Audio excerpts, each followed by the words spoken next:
പി.എസ്.സിക്ക് വൻ തിരിച്ചടി. ആസൂത്രണ മൂഡിലെ വിവാദ നിയമനത്തിൽ പരീക്ഷാരേഖകൾ പുറത്തുവിടാൻ വിവരാവകാശ കമ്മീഷൻ ഉത്തരവ്. ആസൂത്രണ മൂഡിലെ വിവാദ നിയമനത്തിൽ പി.എസ്.സിക്ക് കനത്ത തിരിച്ചടി. മൂല്യനിർണ്ണയത്തിൽ ക്രമക്കേട് കണ്ടെത്തിയ chief industry and infrastructure rank പട്ടികയിലെ എല്ലാവരുടെയും ഉത്തരക്കടലാസും അഭിമുഖത്തിന് ലഭിച്ച മാർക്കിന്റെ വിവരവും പുറത്തുവിടാൻ വിവരാവകാശ കമ്മീഷൻ ഉത്തരവ്.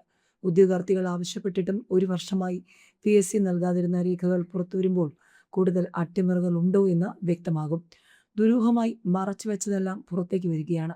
10 ഉത്തരങ്ങൾക്ക് മാർക്കിടാതെയാണ് റാങ്ക് പട്ടികയിട്ടതെന്ന കണ്ടെത്തലിനുമപ്പുറം മറ്റെന്തൊക്കെയോ ക്രമക്കേട് ആസൂത്രണ ബോർഡിലെ ഉന്നത തസ്തികയിലെ നിയമനത്തിൽ നടന്നുവെന്നത് ഇനി പുറത്തേക്ക് വരും. ചീഫ് ഇൻഡസ്ട്രി ആൻഡ് ഇൻഫ്രാസ്ട്രക്ചർ പരീക്ഷയുടെ റാങ്ക് പട്ടികയിൽ ഇടം പിടിച്ച 10 പേരുടെയും പരീക്ഷാ പേപ്പറിന്റെ പകർപ്പും അഭിമുഖത്തിന് നൽകിയ മാർക്കിന്റെ വിവരങ്ങൾ ലഭ്യമാക്കാനാണ് പി.എസ്.സിയോട് വിവരാവകാശ കമ്മീഷൻ ഉത്തരവിട്ടത്. 7 ദിവസത്തിനകം വിവരാവകാശ നിയമപ്രകാരം അപേക്ഷ നൽകിയവർക്ക് രേഖകൾ നൽകണമെന്നും ഡോക്ടർ സോണിച്ചൻ പി. ജോസഫ് ഉത്തരവിലുണ്ട്.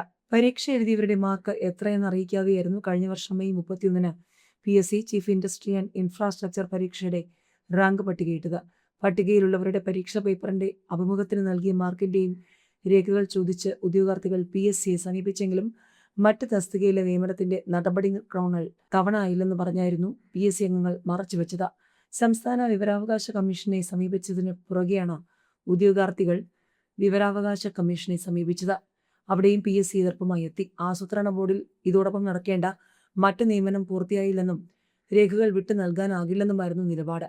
മറ്റ് നിയമനം നടന്നില്ല എന്ന പേരിൽ റാങ്ക് ലിസ്റ്റ് പ്രസിദ്ധപ്പെടുത്തിയവരുടെ വിശദാംശങ്ങൾ തടയാൻ കഴിയില്ലെന്ന് കമ്മീഷൻ നിലപാടെടുത്തു. ആസൂത്രണ ബോർഡിനെ ഈ ഉന്നത നിയമനത്തിനുള്ള അഭിമുഖം നടത്തിയത് പി.എസ്.സി ചെയർമാൻ നേരിട്ടാണ്. നിയമനം ലഭിച്ചത് ഇടത് സംഘടന അനുകൂലിക്കും. എഴുത്ത് പരീക്ഷയേക്കാൾ കൂടുതൽ മാർക്ക് അഭിമുഖത്തിൽ ആർക്കെങ്കിലും നൽകിയോ എന്നതടക്കം എല്ലാ വിവരങ്ങളും ഇതോടെ പുറത്തുവരും.